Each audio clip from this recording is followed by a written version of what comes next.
I know. Oh, believe me, I know. It's awfully fun to make fun of the Detroit Lions. It's an easy thing to do because they do so many things that are worth mocking and making fun of. You know, Lions gonna Lions, snatching defeat from the jaws of victory. It's a common refrain for this hapless organization. And to be clear, in the Super Bowl era, they are absolutely a hapless organization.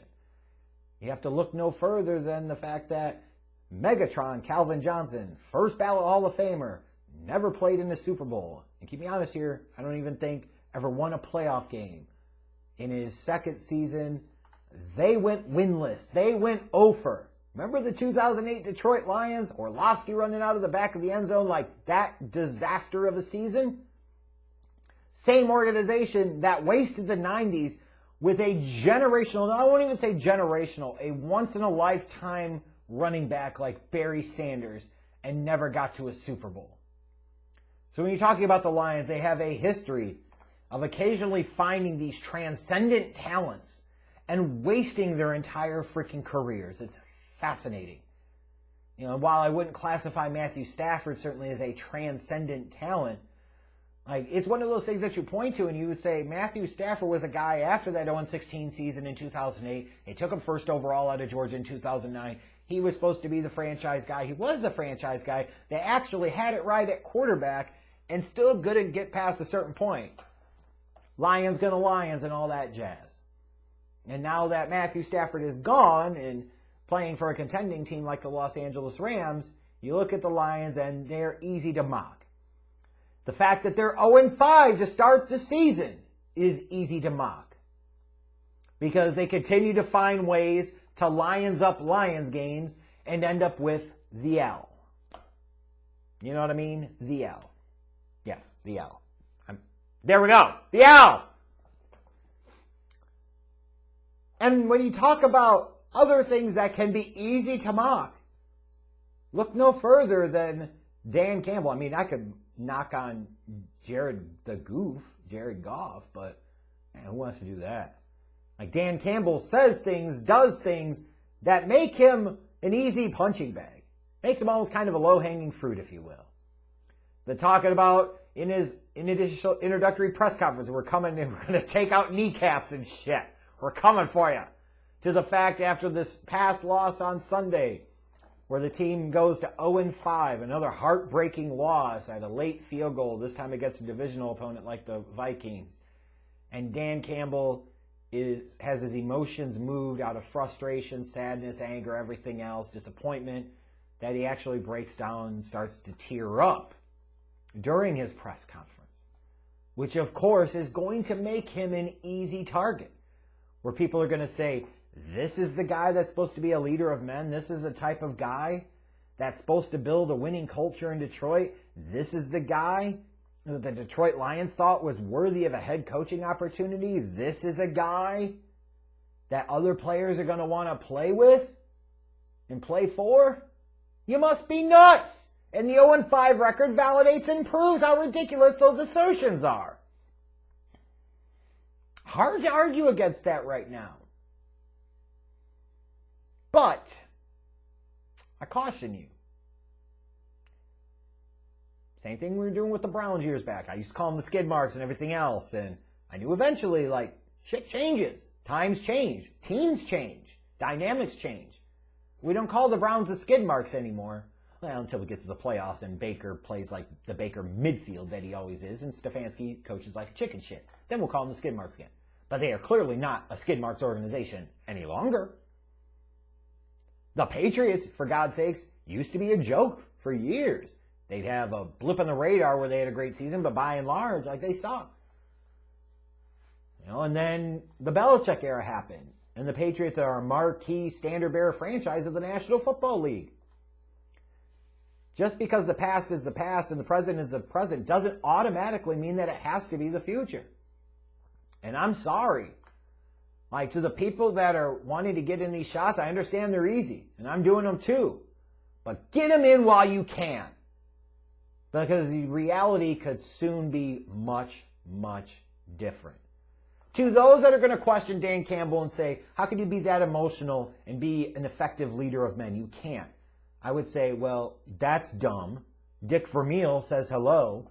Dick Vermeil, you know, the same guy that with two different organizations, 19 years apart, took teams to the Super Bowl.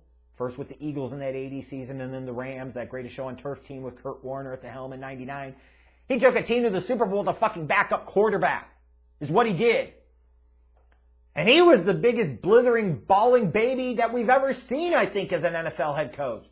Don't tell me that a head coach that is emotional can't win. And you look at the Bears, and Ditka's kind of a tricky thing to bring up, but Ditka won a Super Bowl. The Bears were one of the teams of the 80s in the league. Should have won more Super Bowls, yes, but they still won one. Ditka enjoyed a lot of success. And he was a fiery, emotional guy. You look at basketball, Bobby Knight. You could argue sometimes he acted like a blithering idiot, so that way his players wouldn't. Made himself the point of contention, made himself the focal point. But he won 3 national championships.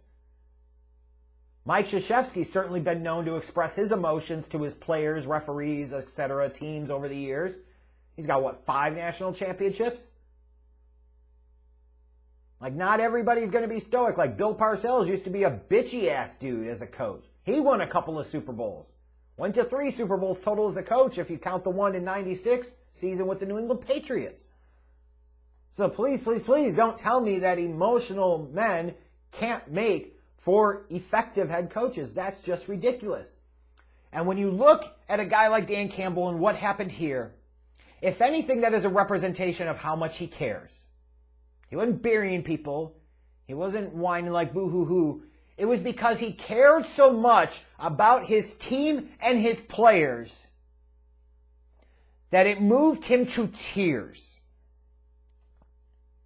How is that bad leadership? If you're a player that's playing under him, that's the type of guy that you would gravitate to, that you would play hard for, that you would play at your best for. Because you know that he gives a shit, and that's the standard that he's setting, that you have to be all in. And you can look at a reflection of this Lions team in the first 5 weeks. Let's be clear here. This roster is jack shit. It sucks. Jared Goff is not even a mid-level NFL starting quarterback. Who the hell does he have to throw to on the outside at wide receiver? What's their running game? I mean, come on here. Their defense still stinks. And yet, when you look at that 0-5 record, it could be misleading because 2 of those games, the Ravens games, the Vikings games, they had leads late and lost on last-second field goals. The types of games that you would expect really bad teams with really bad talent on their roster to lose. But he still had them in a position to win. And even when you look at the game sandwich in between, the Bears game, they were in a position that if they make some better decisions, maybe kick a field goal here or there instead of always going for it, and they execute, they win that game too. Imagine you're this close to talking about this team legitimately being 3-2. And the entire narrative is different. You're probably talking about Dan Campbell as being a Coach of the Year candidate. That's how razor thin the margins are in the NFL. So if he's that far below right now, imagine what could happen in another year when you get a young quarterback that is worthy of being the franchise guy. You improve some of the talent on both sides of the ball. You get Dan Campbell more experience. Another year as a head guy. Now you talk about a division where Minnesota, when are they going to be anything other than mid? The Green Bay Packers, very likely Aaron Rodgers last season in Green Bay. What are the Packers going to look like in the Jordan Love era with the Chicago Bears? What's Justin Fields going to be like in the long term? Is Matt Nagy going to be back in the fold in 2022? This is a division that can be had. And with some of the draft pick capital they accumulated from that Matthew Stafford trade, this is a real legitimate situation where you can look at this Lions team and say, yeah, they're losing games right now, but I wouldn't fucking sleep on them. They ain't going to be shitty forever. I promise you that much. I wouldn't be surprised if you start taking them a whole hell of a lot more seriously, if not by the end of this season, certainly next year. Like what you see out of Dan Campbell, like this is a guy that was hired to create a culture, to change a culture. And you see this guy and you see that change in culture. You're not seeing as much in terms of the results Because what the hell type of results are you expecting him to get with Jared Goff at the fucking helm and one of the shittiest rosters on both sides of the ball in all the National Football League? Just because they're 0-5 does not mean they're the worst team in the league. They are far from that. You have other teams that have 1 win or maybe even 2 wins. That straight up, you look at the Detroit Lions and you say that's actually a better team and certainly a better coach team and they play harder. The Lions are going to win games under Dan Campbell. No question in my mind. The Lions are going to make the playoffs under Dan Campbell. No question in my mind. Whether that's 2022 or 2023. Yes, I'll go on record now. If it's a clown take in 2 years, so fucking be it. Sometimes you go big or go home. Go bold, bitches. They're going to make the playoffs. They're going to do really good things. Within 2 years, we could be looking at the Detroit Lions as the top team in this division. And while that seems crazy to think about right now, that's not as crazy as it might seem when you think about the other teams, the situations, the factors, and so forth. But I got to defend Dan Campbell here. Get your shots in while you can. You can laugh at them, laugh at him now, because eventually a lot of people are going to be able to come back and laugh at you. Dismiss Dan Campbell, mock the Lions at your own peril.